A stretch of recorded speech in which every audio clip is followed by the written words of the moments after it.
Assalomu alaykum hammaga. Demak, bugungi videomiz ampulyariy shilliqurtlari haqida bo'ladi. Bilasizlar, men akvariumda ampulyariy shilliqurtini boqaman va turli xil rangdagi ampulyariylarim bor, ya'ni oq, qora, sariq. Hozirgi kunda sariqlari katta bo'lib, tuxum qo'yishni boshladi va qolgan barcha kichkina oq, sariq ampulyariylarni boshqa kichkina ob'yomdagi akvarium, 50 litrli ob'yomdagi akvariumga ko'chirib o'tkazdim. Bunda esa katta, ya'ni sariq ampulyariy va ichkaridan ko'rishingiz mumkin, qora ikkita ampulyariy shilliqurtlarimiz yashayapti. O'zi yangiligimiz nimadan iborat edi? Ertalab turib qarasam, mana bu sariq ampulyariy yerda yotibdi.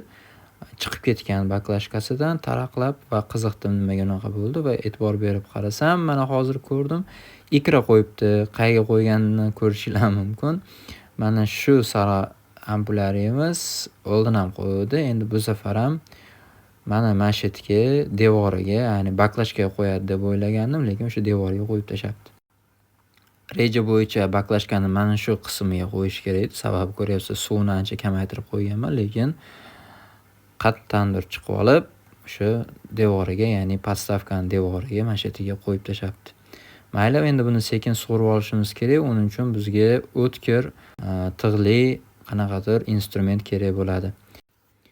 Mana o'tkir pichoqni oldik va shu bilan biz tuxumlarga zarar yetkazmasligimiz uchun sekin asta uni devoridan qirib olamiz.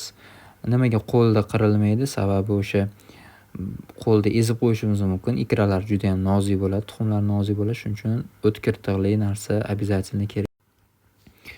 Mana sekin avaylab sug'urib qirib oldik.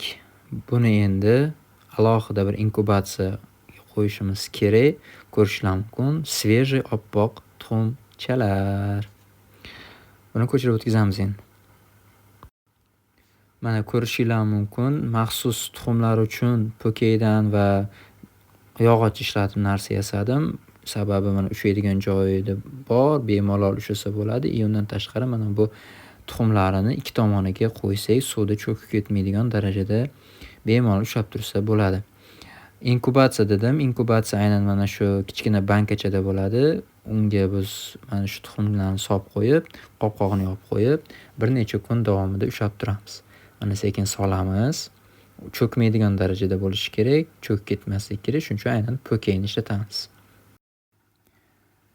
Mana sekin joyladik, qopqog'ini yopib, biz bu yerda inkubatsiya hosil qilishimiz kerak. Sababi havo kirmasligi kerak va havo harorati ham bir me'yorda ushlab turib, bizda vakuum hosil bo'lishi kerak. Undan tashqari savol tug'ilishi mumkin, havo qanday kiradi? Qo'rqmaymiz, ya'ni har kuni bir marta qopqog'ini ochib, bemalol havosini shamollatib almashtiramiz va buni sekin endi hozir baklashkaga joylaymiz. Mana sekin asta o'zini baklashkasiga shundaygina solib qo'yamiz, bo'ldi. O'sha yerda o'zida suzib yuradi bemalol va 2 haftalardan keyin aynan hozir kecha qo'yilgan ikralardan yangi ampulyariylar nasib qilsa chiqib keladi. Eski, ya'ni birinchi qo'yilganga o'sha 10 kun bo'lganligi uchun shu hafta xudo xolisa nasib qilsa o'sha chiqib qolsa kerak. Mana shu holatda bemalol suzib yuraveradi. Harorati bemalol ushlab turadi va kislorod shart emas, sababi bir kundan bir baribir qopqog'ini ochib havosini almashtiramiz. Bugungi yangiliklarimiz shulardan iborat edi. Nasib qilsa mana shu uletkalarni yangi avlodlarini sizlar bilan birgalikda keyingi videolarda tomosha qilamiz. Sog', salomat bo'linglar.